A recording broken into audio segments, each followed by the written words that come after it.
participants will be distributed during dinner, and those who have not collected or who are not present there will be considered void and will be viewed as absent. So we request you to please stay back and collect your certificates, have dinner, enjoy the ceremony, and also attend the cultural program.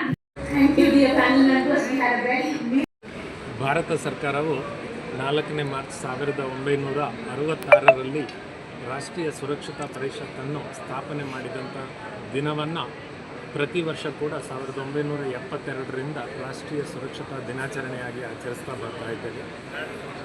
ಈ ದಿನದ ಆಚರಣೆ ಕಾರ್ಮಿಕರಲ್ಲಿ ಆರೋಗ್ಯ ಮತ್ತು ಕೈಗಾರಿಕಾ ಸುರಕ್ಷತೆ ಬಗ್ಗೆ ಅರಿವನ್ನು ಮೂಡಿಸಿ ಸುರಕ್ಷಿತ ಕೈಗಾರಿಕಾ ವಾತಾವರಣವನ್ನು ನಿರ್ಮಿಸೋದಾಗಿರುತ್ತೆ.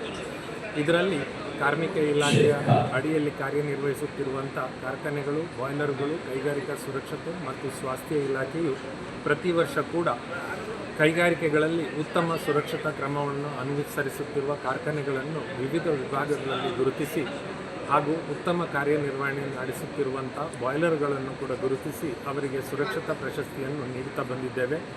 ಹಾಗೆ ಸುರಕ್ಷತಾ ಕ್ರಮಗಳನ್ನು ಪಾಲನೆ ಮಾಡಿ ಅಪಘಾತಗಳನ್ನು ನಿಯಂತ್ರಿಸುತ್ತಿರುವ ಕಾರ್ಮಿಕರನ್ನು ಕೂಡ ಗುರುತಿಸಿ ನಾವು ಪ್ರಶಸ್ತಿಗಳನ್ನು ನೀಡ್ತಾ ಬರ್ತಾ ಇದ್ದೇವೆ. ಈ ನಿಟ್ಟಿನಲ್ಲಿ ಭಾರತ ಸರ್ಕಾರವು ಕೂಡ ಈ ಹಿಂದೆ ಇದ್ದಂಥ 29 ಕಾರ್ಮಿಕ ಕಾಯ್ದೆಗಳನ್ನು ಒಟ್ಟುಗೂಡಿಸಿ 4 ಕಾರ್ಮಿಕ ಸಂಹಿತೆಗಳನ್ನು ಜಾರಿಗೆ ತಂದಿರುತ್ತದೆ.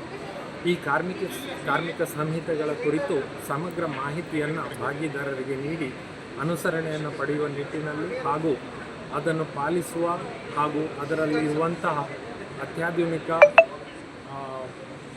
ಕ್ರಮಗಳನ್ನು ಕೂಡ ಎಲ್ಲರಿಗೂ ತಿಳಿಸಿ ಇದನ್ನು ಪಾಲಿಸಿ ನಮ್ಮ ಕೈಗಾರಿಕಾ ವಾತಾವರಣವನ್ನು ಒಂದು ಸುರಕ್ಷಿತ ಮಟ್ಟದಲ್ಲಿ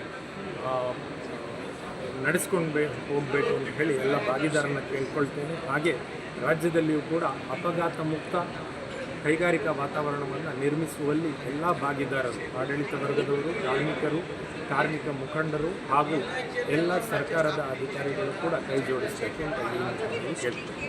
ತಮ್ಮ ಪರಿಚಯ. ನನ್ನ ಹೆಸರು KG ನಂಜಪ್ಪ, ನಿರ್ದೇಶಕರು, ಕಾರ್ಖಾನೆಗಳು, ಬಾಯ್ಲರ್ಗಳು, ಕೈಗಾರಿಕಾ ಸುರಕ್ಷತೆ ಮತ್ತು ಸ್ವಾಸ್ಥ್ಯ ಇಲಾಖೆ, ಬೆಂಗಳೂರು.